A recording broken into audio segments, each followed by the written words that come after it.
Rabbi Manis Friedman, it's a great honor for us to have you on RUSA Radio. Once again, we can say officially now that you became the spiritual leader of our radio and of our community, and we always value your wisdom, your advice. And right now, it's very much needed to understand what is going on in the world, and not so much we understand what happened. What happened was horrible. I'm talking about right now the situation with George Floyd. What happened? It's inhuman.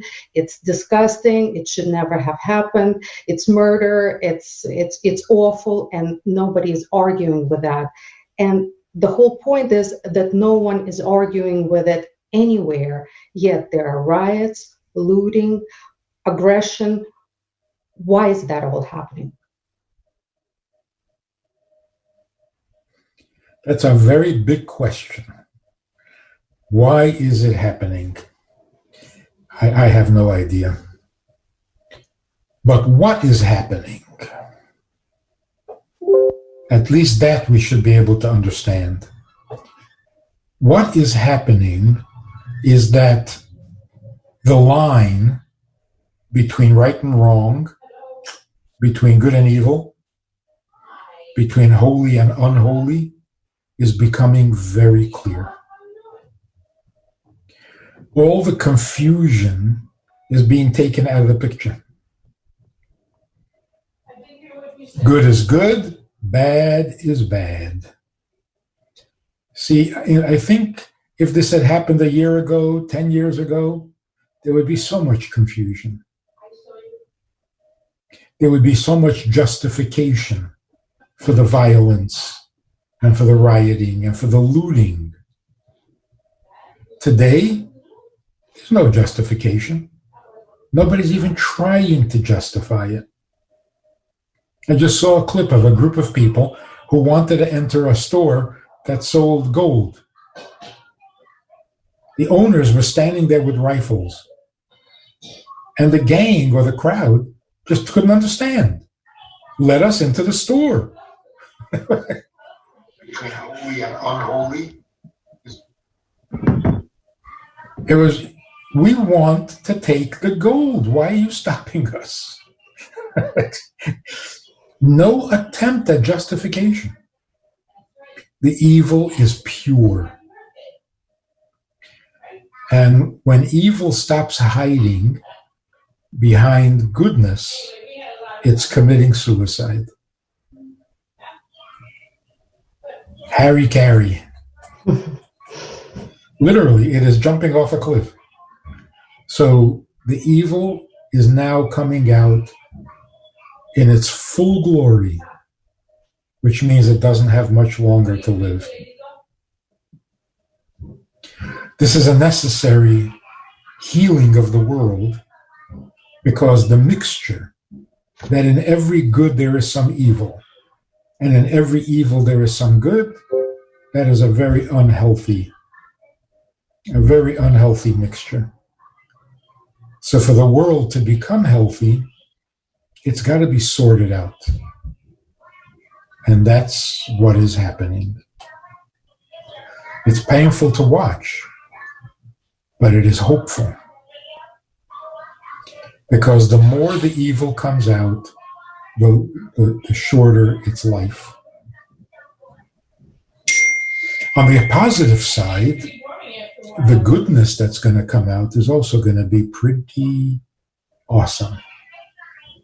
Because when good is pure good, it's very good.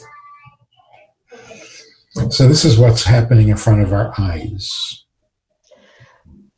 Rabbi Friedman, who's going to decide what's good and what's not good? Because the people who are rioting, I'm sure they're certain that what they're doing is very good. They're standing for the rights of people who are oppressed. So who's going to be deciding what's good, what's not? See, that would have been the people's reaction or confusion a year ago. It's not happening. Everybody recognizes bad is bad. And if we need to explain it, then we're still in trouble. If we need to point out this is bad, this is not, no, then we're still in trouble. It's got to be so clear that there's no denying it and there's no missing it. If people can still miss it, we're not there yet. The good news is nobody is really trying to justify their behavior, and nobody is confused about this poor guy. There's a clip online, an older man in the neighborhood whose truck was burned, whose business was destroyed, and he's running down the street shouting at his neighbors, "Why are you doing this to me?" It's so clear. It's so clear. It's pure destruction. There's no question that it's organized. It's intentional all over the country. It's planned. And its purpose is pure evil. It's not going to win. It seems like people are becoming a lot more vocal about their thoughts and positions than they have ever been before in their entire life. It's on social media, everybody is expressing their point of view to the fullest, not holding back anymore, not worried. So until now, the phenomenon of everyone having a voice because they can go online and abuse us with their opinions and with their thoughts, which is, better if they kept it to themselves. Mm-hmm. So, the average guy who's frustrated and sitting there on his computer, their opinion really didn't make much of a difference. But the people in charge, the people in high office, their evil or their good is now going to be visible, unconcealed, not thinly disguised, not disguised at all. And when that happens, the world becomes good. So it's painful to watch, but don't be confused. The world is getting better. Rabbi Friedman, you've been saying it all along. This is actually something that you've been saying on the radio for maybe almost 2 months already. We heard it from you first. And in a way, you said, don't worry, this is going to be happening. And this is something that is going to heal the world, not destroy it. You seem to know this. Is this going to be a long process? I think, we have to assume that as long as the world is not yet perfect, we're all obligated to do something to add to the goodness of the world. But with a little urgency, because you don't know how long it's going to take. It may be over. The world may be perfect in 2 weeks from now, and you haven't done your share yet. And then it'll be too late. You'll just be a spectator. You'll be there when the good news happens, but you won't feel like you contributed. That would be sad. Everybody should feel like they contributed, which in truth, of course, everybody contributed. Even if you did it unknowingly, unconsciously. Every good thing you do, even every hopeful, positive, optimistic thought brings goodness into the world. But if you consciously decided to do something knowing that you want to contribute to the perfecting of the world, you will have much more pleasure when it happens. You'll feel much more comfortable because, what we get for free is a little embarrassing. So you will get for free. You will be there when the world becomes perfect, and you will benefit, and you will have all the pleasure of a perfected world, but you won't have the pleasure of feeling that you were an active participant, consciously. So now the thinking is, what last good deed, final good deed, can I add to the historic collection of goodness that we have invested in the world? And we shouldn't be apologetic or shy about it. The Jewish people have produced and introduced more goodness into this world than we can even imagine, than we can imagine. Because, with all the challenges, despite all of our handicaps, we never allowed negativity, defeat, darkness, evil, never allowed it to win. We paid a big price. Blood and tears. But we never let it win. So every Jew that ever suffered and kept thinking optimistic and positive, that is such a powerful sweetening of the darkness or the bitterness. Nobody will know. It's not public. It won't be written in the papers. But it doesn't change the fact. Every positive thought in the face of darkness took a bite out of the darkness. And over the years, the darkness has been weakened to such a degree, it can't hide anymore. And when it is that exposed, it is committing suicide. That's great news. So the message is to be positive, to be kind, to be optimistic. Is that the contribution of today's world from everybody? Yeah. The threat of today. In the olden days, the threat was you're going to go to hell, you'll burn in hell, you'll be struck by lightning, you'll get a disease. Those were the threats. The threat today is, I'm warning you, the world's going to be perfect by next week. That's the threat. So, get busy. Rabbi Friedman, I still have to ask, maybe it's not even relevant, but it's still hurtful. I mean, we haven't, as a Jewish community, as Jewish people, we haven't even been there for the start of the rioting. We were busy celebrating Shavuot for the Thursday, for the Friday and the Saturday. And then we come out and there's anti-Semitic signs everywhere. We weren't even there for the period of time. What happened? Why? Why do we always have to be a part of this darkness? In every question, the answer is just beneath the surface. The question carries its answer.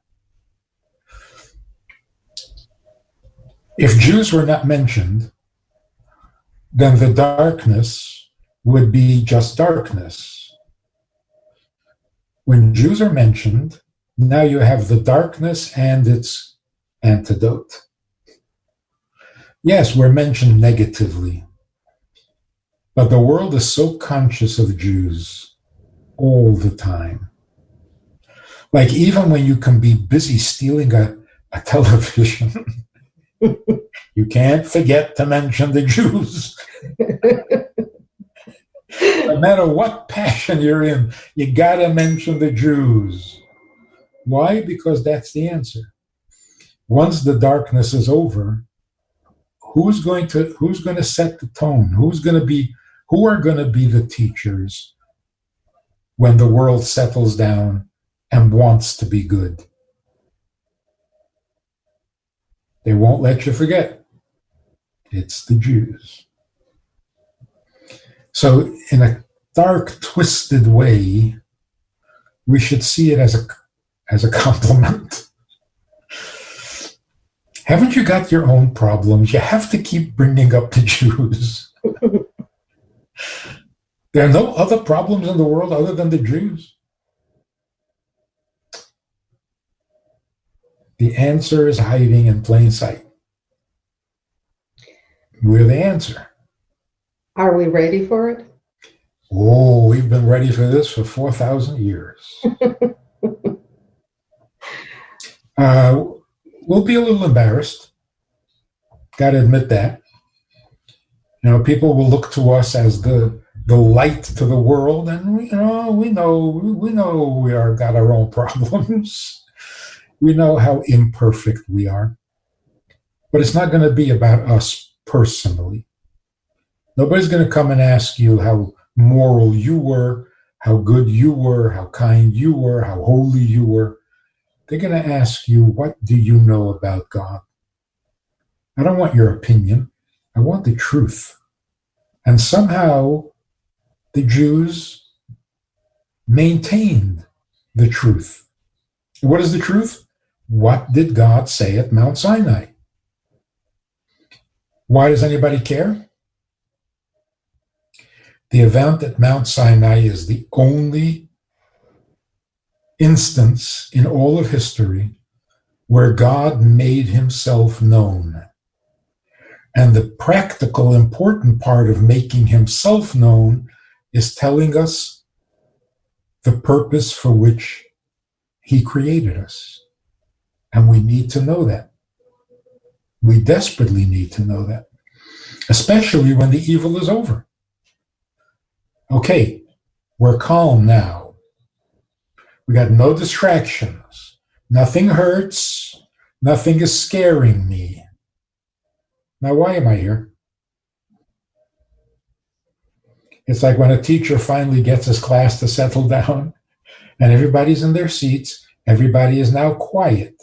This teacher now has the attention of the class, but he has no idea what he's teaching. Now what do you do? The class is settling down. And by next week or 2 weeks, the class is going to be sitting there saying, yeah, so why are we here? We know why we're here, even if we ourselves did not live up to it perfectly. So call me hypocrite. But you want to know what's true or not? If you want to know, listen up. We'll tell you. And listen humbly, because we could have told you this 1,000 years ago if you would just stop shooting at us. Rabbi Friedman, but not all of us know either. Some of us do. It's surprising. I made this video back in Minnesota called Patterns of Evidence. I spoke to about this religious non-Jew believer, sincere believer, decided to pursue the evidence for the stories in the Torah. The slavery in Egypt, the 10 plagues, the splitting of the sea, the giving of the Torah, Mount Sinai. Fantastic. And he interviewed many people. You make a documentary, you got to interview people.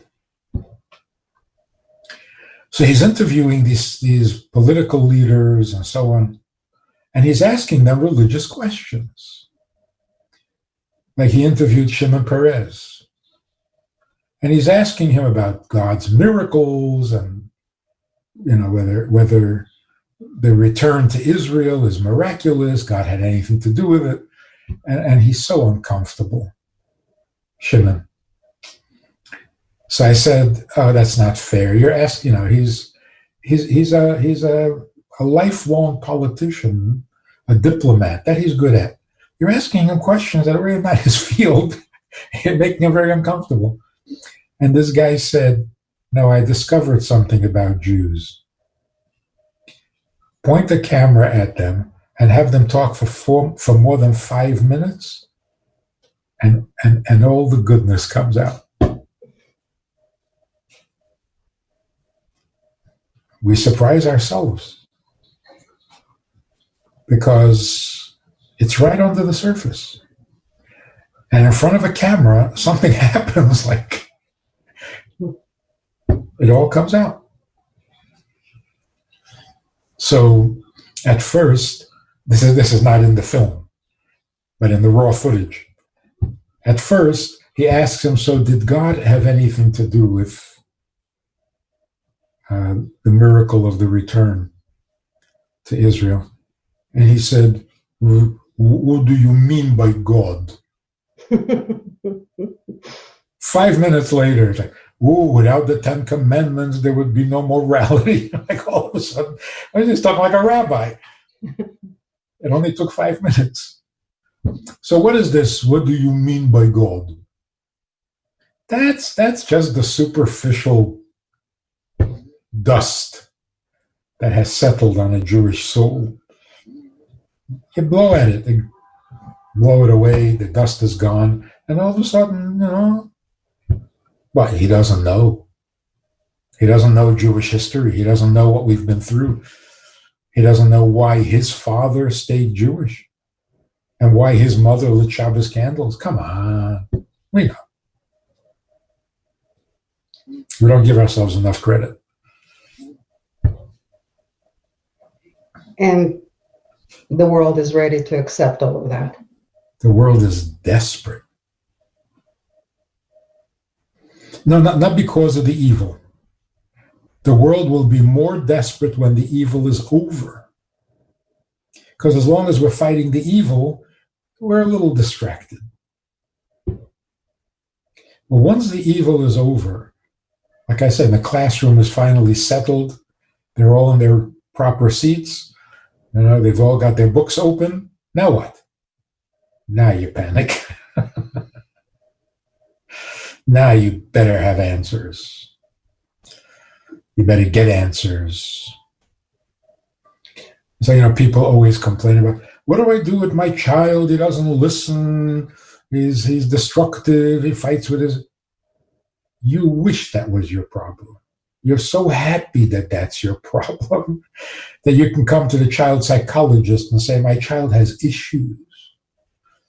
You know how much scarier it would be if your child had no issues? If he just looked at you across the table at dinner time and said, why am I here? Isn't that more scary? What is life all about? Panic time.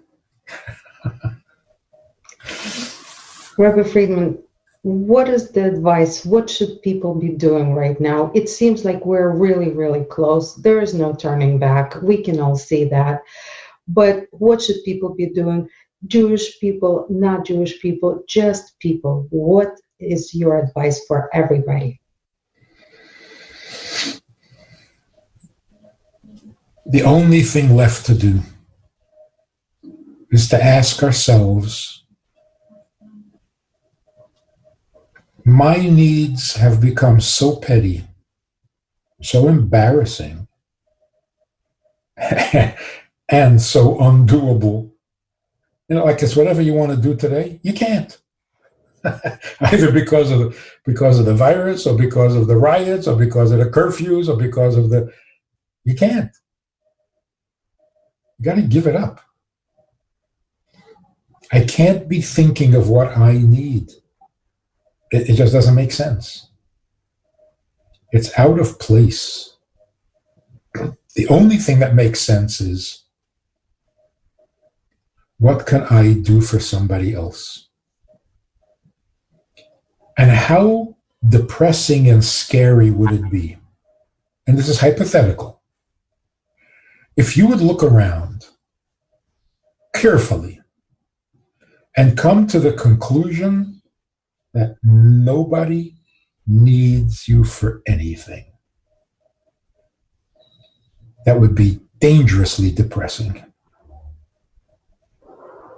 Which proves that the essence of our existence lies in our contribution that we can make to the world, to the people around us, to the Creator. Without that contribution, we would be seriously uncomfortable with our own lives. Because I remember one student in Beis Chana, the women's program, in the early years, so this must be the early 70s, she was a severely depressed girl. She wasn't Jewish. She was in the process of converting, but very depressed. Also turned out that she was an excellent writer. Stunning. And she wrote me this long letter in which she referred to herself as the pain of my own transparency or invisibility. She felt that she was invisible. People looked at her and did not see her, which means she didn't feel necessary. She was so articulate about it. Beautiful, beautiful. More insightful than most therapists. That was way, way back in the early 70s. I think that was the first indication in my education, my discovery of what's going on in the world, that the need to be needed is the ultimate definition of a human being. We don't need to be pleasured. We don't need to be rich. We don't need to be powerful. We don't need to be loved. But we cannot exist feeling invisible. But that's not because we want recognition. The ego does not rule our existence. It interferes. It complicates things. But we don't live for our egos. We don't want applause. We don't want medals. I mean, we do, but that's not necessary. What we really want is to know, like people are now saying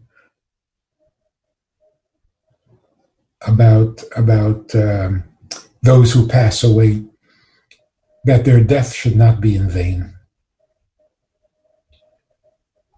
This is frightening. Their death should not be in vain. Everybody agrees. That would be a tragedy. Not the death. The meaninglessness of the death. That would be horrible. To die in vain? Wow. How come we don't say the same thing about life? That a life should not be lived in vain. That's worse. So, to live in vain, that goes against the very essence of the human psyche. To live in pain, not nearly as bad. I mean, history has shown this. Jewish history for sure.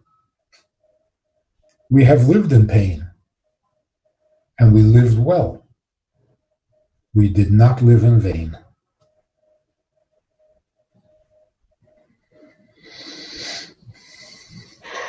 Rabbi Friedman, I know this is a lot of people are talking about this, especially recently, now that the good and evil is separating and becoming very apparent about the conspiracy theories that exist. Um, how real are they, in your opinion? How should we be paying attention to any of that right now? I don't think we need to figure it out. We don't need detectives. We don't need spies. Just watch. The conspiracies that are real are going to expose themselves. Those that are not real, they're not real. We don't need to be very insightful when things are making themselves so clear. Just watch. Like I say, the evil doesn't need to be destroyed. It's committing suicide. Like communism. That was the first sign of the end of evil. Not that it was destroyed, but that it committed suicide. It destroyed itself. That is good news, and now it's happening everywhere. So you're saying we don't need to concentrate on that. We don't need to think about it. We just need to think on the positive, the optimistic, and just wait. And as you're saying, just a little while longer. Yeah, just watch. The unfolding of Moshiach is a visible thing. They asked the Alter Rebbe back in 1810, just before the war. How are we going to know that Moshiach came? This is 200 years ago. And the Alter Rebbe said, it'll be in the Gazetten. It's not going to be a mysterious spiritual awakening. It's going to be in the newspapers. So it'll be visible. Like it's even in the newspaper. The last place you think you're going to find the truth. Even the newspapers will know. Because it'll be visible. Rabbi Friedman, however, there are a lot of spiritual leaders out there today that are concentrating very hard on the conspiracy theories and on everything. And they're Jewish, and they're going to be the teachers as well in a little while. Are they qualified? Yeah, and as human nature is, they're going to deny ever saying anything else. Oh, I never said that.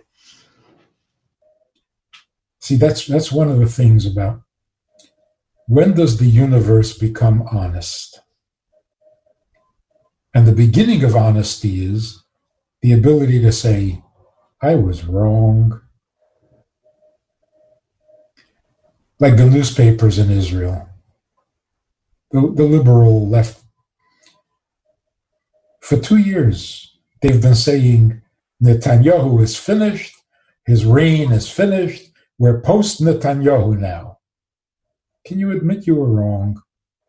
Even one writer, one newspaper, anybody, get up and say, that was wishful thinking. We were wrong. No, not a single apology. Now, that's just the first step. The first step to honesty is, I was wrong. That takes courage. The second step is much more difficult. And the second step is, you were right. That is much harder to say than I was wrong. Oh yeah, I was wrong. Yeah, we misunderstood. But to say you were right, that takes more guts than, yeah, we were all wrong, but nobody knew what was going on. It's a lot easier to say than to say, I think you were right. I was wrong and you were right. So when people start saying that, we'll know that we've come around. We've turned the corner. So the first step is people who know about other people's evil are going to start coming to the witness stands everywhere. Everyone is going to be spilling the beans, the secrets. It's going to come. But that's people telling about other people's dark side.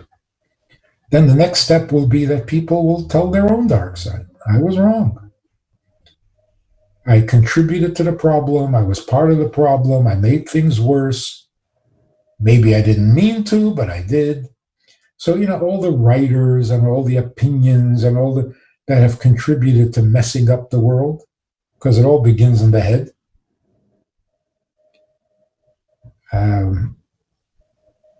People who created panics with wild predictions of doom and disaster. You got to apologize for those things. You didn't make things better. And then finally, the arrival of Moshiach, where people will say, oh, you're right.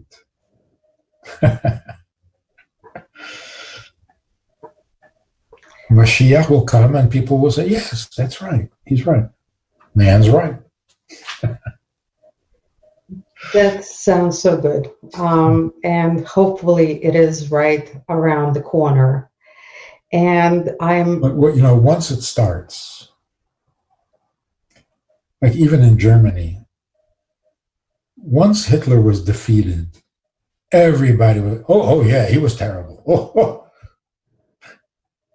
Once the structure is undermined and the foundation is pulled out,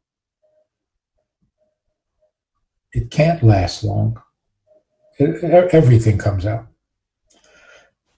You have to assume everybody has enemies, right? So every bad person, every bad leader, every corrupt individual, there are 100 people just waiting, hoping to be able to expose him. As soon as it's okay to expose, it's all going to come out. That's the way it is. It's going to be ugly, but it's going to be over. It's like lancing a boil. It can be pretty ugly, but it's such a healing. Rabbi Friedman, we're so lucky, so blessed to have you come on like this and give us this insights. I'm glad we had a show right before Shavuos so people understand that this is not magic, heebie-jeebie, or anything like that. It's just your ability to channel certain your soul to the point where you have this information. And so far, for the record, you haven't been wrong. Everything you were saying since January about how things are going to be evolving is exactly how they have been. And I am so grateful to you for sharing this wisdom, this connection that you have with Hashem, with God, that you're able to relate to us on the airways and really give us some comfort about what's going on and help us be better during all of this. Thank you so much. It's not predictions. Of course not. I'm not ahead of events. It's current events. This is what is happening. But, so much stuff is happening and there's so much noise, you can get distracted. So without getting distracted, just watch. It's right there. Hopefully it'll be quick. Hopefully we will all have contributed and be able to stand proudly. So it's not to live to be Moshiach, but to greet Moshiach. How do you greet Moshiach if you didn't do anything? You won't. You'll be hiding in the back. So we should all have the pleasure of greeting Moshiach proudly. Amen. Thank you so much, Rabbi Friedman, for this amazing sound advice. And hopefully we will all be able to greet Moshiach properly, as you have just said. All due humility. I'm sorry? With all due humility, but with a little sense of accomplishment. Amen. Amen. God willing. Thank you so much. And thank you for your wisdom. And for anybody out there who wants to have more wisdom from Rabbi Manis Friedman, I strongly suggest a YouTube channel, Manis Friedman, or it's goodtoknow.org. Also very insightful. And I thank you for giving us this wisdom practically on a daily basis. It's very important, very useful. And again, thank you so much for being a part of our community and our radio. My pleasure. Bye.